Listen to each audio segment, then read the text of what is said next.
여러분 안녕하십니까? 부산의 한 초등학교 앞 스쿨존에서 발생한 교통사고로 6살 어린이가 결국 숨지고 말았는데요. 사고 현장에는 추모의 발길이 이어졌고 현장을 방문한 학부모들은 문제의 이 도로가 예전부터 사고 위험이 높았던 곳이라며 대책 마련을 촉구했습니다. 류재민 기자입니다. 어제 오후 승용차가 초등학교 앞 인도로 돌진하면서 보행자 2명을 덮친 해운대구 교통사고 현장입니다. 엄마, 언니와 보행로를 걷다 승용차에 치인 6살 어린이는 사고 발생 11시간 만에 결국 숨졌습니다. 현장에는 꽃과 과자, 좋은 곳으로 가 편히 쉬라는 메시지 등 추모의 발길이 이어졌습니다.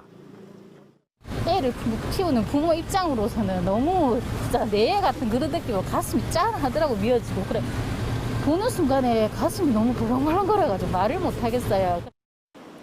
현장을 방문한 학부모들은 사고가 난 도로가 평소에도 위험천만한 곳이었다며 학교와 구청 측에 사고 방지책 마련을 촉구했습니다. 중앙선 침범 못하게 가이드 해주고 CCTV 갖고 30km 시속 못 달리게. 이 주차장을 나와서 바로 앞 도로엔 이렇게 중앙에 황색 실선이 그어져 있는데요. 여기선 중앙선을 침범해 곧바로 좌회전을 할 수 없다는 의미입니다. 경찰은 블랙박스 영상 등 증거를 확보해 1차 접촉사고 후 인도로 돌진한 승용차의 과속과 제동장치 작동 여부 등에 대해 국과수 감정을 의뢰했습니다. 어린이 보호구역 내 사고인 만큼 이른바 민식이법 적용이 가능할 걸로 경찰은 보고 있습니다. 과속을 하거나 아니면 안전운전 의무를 위반했다 이런 내용이 이제 있으면은 그 민식이법 적용 여부를 검토하는 건데요. 사고 발생 자체가 안전운전 의무를 위반했기 때문에 운전자 2명에 대한 1차 조사를 마친 경찰은 이번 주 내로 운전자들을 정식 입건해 조사를 이어나갈 예정입니다.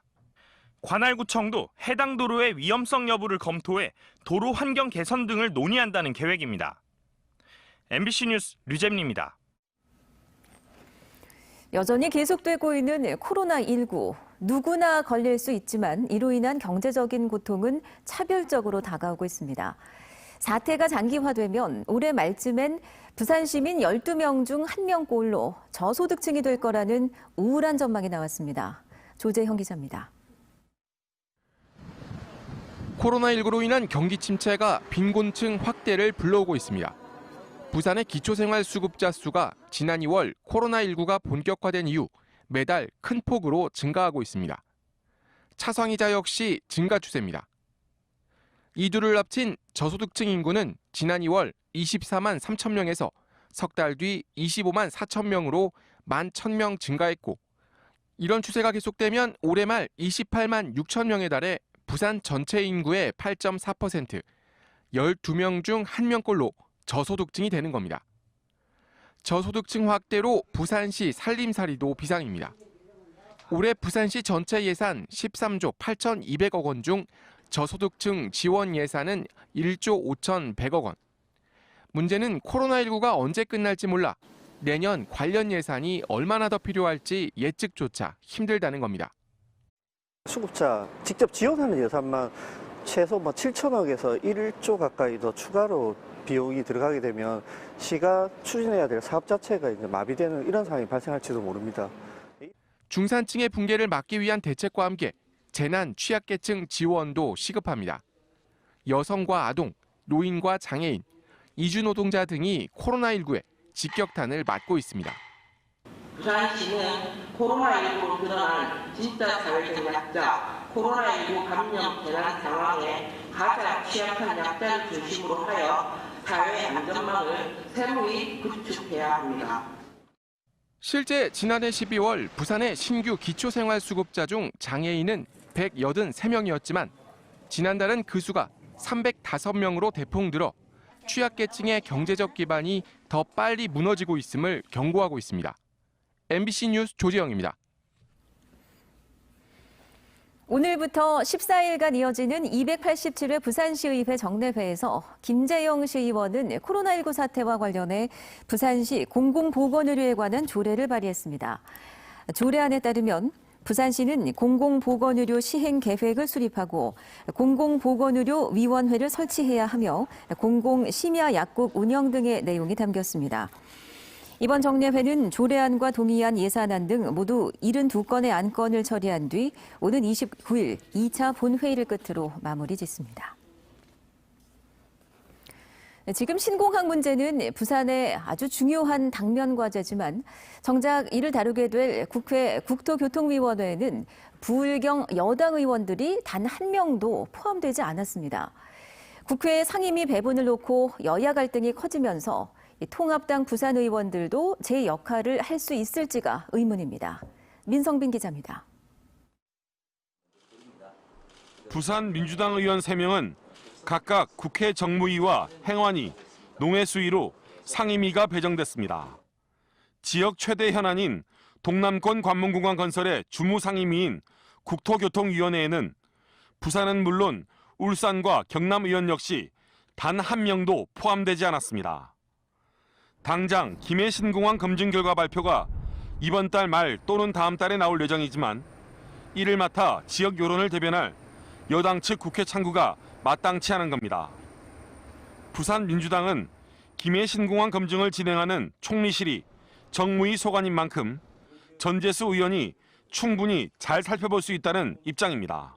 부울경의 시민들의 의견이 잘 반영돼서 부산의 백년지 대계를 위한 결정이 내려질 수 있도록 끝까지 잘 챙기고 점검하고 또 필요하다면 대안을 제시하는 그런 활동을 하도록 하겠습니다. 하지만 관문공항 주무부처가 국토부인데다 인천공항이 있는 인천 지역 의원은 국토위에 배정된 걸 감안하면 여당 PK 의원들 중 한 명은 반드시 국토위에 포함됐어야 한다는 지적입니다. 전혀 부산 경남 지역에서 신공항 문제를 제대로 좀 다룰 수 있는 그런 해당 상임위원회에 한 명도 가지 못했다. 이건 저는 굉장히 큰 공백이라고 봅니다. 부산 입장에서는. 법사위원장 배정을 놓고 여야 갈등이 커지면서 통합당이 여당 주도 상임위 배분 자체를 당분간 보이콧할 가능성이 높습니다. 이럴 경우 통합당 몫으로 남겨진 국토위 위원 10석 중에 PK 지역 의원이 포함된다 하더라도 임박한 김해 신공항 검증 결과에 제대로 된 역할을 할 수 있을지도 미지수입니다. MBC 뉴스 민성빈입니다. 이낙연 더불어민주당 의원은 오늘 경남도청에서 열린 코로나19 국난 극복을 위한 영남권 간담회에서 신공항 문제와 관련해 동남권의 입장을 잘 알고 있고 공감하며 잘 처리될 수 있도록 당 차원에서 적극 힘을 보태겠다고 말했습니다. 이 자리에 참석한 변성환 시장 권한대행은 가덕도를 대체 입지로 직접 언급하며 경제성 문제를 해결할 대안을 마련하고 있다고 강조했습니다. 특히 김경수 경남지사는 김해공항 확장안은 이미 7번이나 불가 결론이 나온 사안이란 점을 강조하며 안전성 문제가 속속 드러나는 문제점을 지적했습니다. 코로나19의 세계적인 확산 속에 이 선박의 안전을 확인하는 선박 검사도 비대면으로 진화하고 있습니다. 드론 기술은 물론이고 3D나 디지털 또 인공지능 기술까지 검사에 총동원되고 있습니다. 이도원 기자입니다. 화물선 탱크에 드론을 띄웁니다. 금이 간 곳은 없는지, 안전에 문제가 없는지 표면을 검사하기 위해서입니다. 드론은 세세히 선박 내부를 관찰하며 이상 여부를 확인합니다. 선박 검사에 소요되는 시간과 비용을 줄이고 작업 과정에서의 안전 문제도 해결할 수 있습니다. 드론에 인공지능을 탑재해 보다 정확한 검사가 가능하도록 하는 방안도 추진되고 있습니다. 특히 내부 그 탱크 안이라든지 그런 부분이 이제 상당히 위험한 부분인데 그런 부분을 이제 드론으로 검사를 하게 되면 좀 인명의 안전이라든지 그런 건 좀 보장을 할 수 있지만. 선박 구조를 들여다보거나 선박 검사 시뮬레이션을 위해서는 3D와 VR 기술이 사용됩니다. 코로나19 속의 언택트, 즉 비대면 작업이 새로운 패러다임으로 자리 잡은 가운데 우리나라 유일 선박 검사 기관인 한국선급은 창립 60주년을 맞아 선박 안전의 기술적인 모든 과정에서 디지털 시스템 구축을 추진합니다. 디지털 선급을 나가기 위한 TFT 조직을 곧 결성할 예정입니다. 그래서 각 분야가 여태까지 하고 있는 연구 분야라든지 검사 분야라든지 이런 부분 말고 모든 분야에 우리 선급이 디지털화하기 위한. 한국선급은 또 오는 2025년까지 선사와의 데이터 교환 시스템 구축과 스마트 검사, 자율운항 선박 기술을 현장에 정착시키는 것을 목표로 하고 있습니다. MBC 뉴스 이두원입니다. 부산시는 자가격리 장소를 거짓으로 신고한 뒤 숙박시설에 머문 50대 해외 입국자 A씨를 감염병 예방 및 관리에 관한 법률 위반 혐의로 경찰에 고발할 예정입니다. A씨는 지난 13일 해외에서 입국한 뒤 자가격리 장소를 주민등록에 기록된 주소지로 신고해놓고 실제로는 영도구의 한 모텔에 머물다 지인의 신고로 단속됐습니다. 자가격리 무단 이탈로 단속된 38명 중 모두 27명이 검찰에 송치됐습니다. 지난 밤 사이는 코로나19 환자가 발생하지 않아 부산의 누적 환자 수는 145명입니다. 오늘 오후 2시 반쯤 동구 범일동 충장 고가로에서 60대 A씨가 몰던 트레일러가 가드레일을 들이받고 넘어졌습니다. 이 사고로 A씨가 다쳐 병원으로 옮겨졌으며 화물차가 쓰러진 2개 차로에서 차량 이동이 통제돼 교통정체를 빚었습니다. 경찰은 사고 당시 화물차의 적재량 초과 여부 등 정확한 사고 원인을 조사하고 있습니다. 정부가 이번 주 중에 부동산 대책을 추가로 내놓을 것으로 전망되면서 지역 부동산 시장도 촉각을 곤두세우고 있습니다. 특히 부산에서도 최근 상승세가 가파른 일부 지역이 조정 대상 지역으로 재지정되는 것 아니냐는 전망과 함께 수도권 규제로 인한 풍선 효과로 지역 부동산 시장이 과열 양상을 보일 수도 있다는 전문가들의 우려가 제기되고 있습니다. 부산교육청은 오늘 18일 2021학년도 대학 수학능력시험 6월 모의평가를 부산 지역 117개 고등학교와 24개 지정학원에서 코로나19 방역 지침을 적용해 실시한다고 밝혔습니다.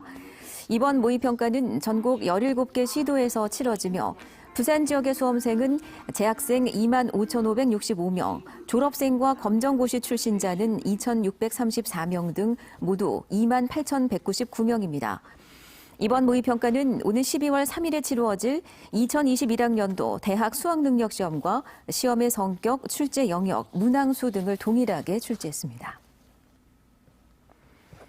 전국 시도의회 의장협의회가 수여하는 제8회 우수의정 대상 시상식이 오늘 부산시의회에서 열렸습니다. 부산시의회에서는 이성숙, 김삼수, 박민성, 윤지영, 인주, 이주환 등 시의원 9명이 수상자로 선정됐습니다. 우수의정 대상은 지방자치와 지역사회 발전에 공헌한 의원들에게 수여하는 상으로 부산시의회는 이번 수상자들이 다양한 정책 제언과 지역 현안 해결에 공로가 컸다고 평가했습니다.